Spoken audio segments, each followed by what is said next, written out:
Hey guys, ito na yata magiging unang vlog ko. Kasi nga may nagre-request sa TikTok ko, sabi daw niya kasi lagi lang naman ako TikTok sayaw yan, tsaka dubbing o dub smash ganun.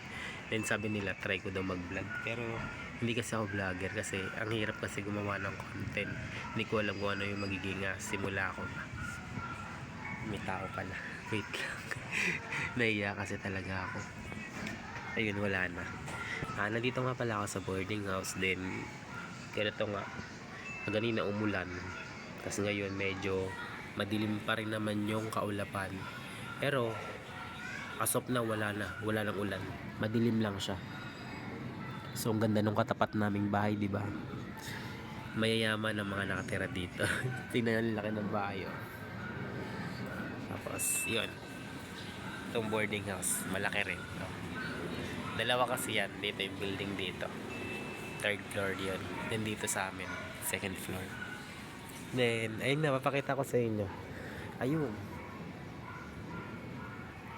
ang lalaki ng mga bahay at boarding house. So malawak naman dito, napasyalan nyo guys. So kaya kasi nahihiya akong mag vlog kasi hindi ko alam kung anong i-content ko. Kailangan ano, yung isip mo malawak. Kailangan yung pas, parang yung basta yung mabilis ka makaisip ng mga content mo, ganun tsaka sabihin mo. So ayun guys, ito daw yung ito pala yung una kong vlog.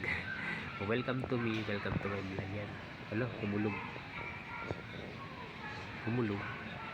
ay hindi pala, hindi pala yan kasi parang nag-click yung parang camera.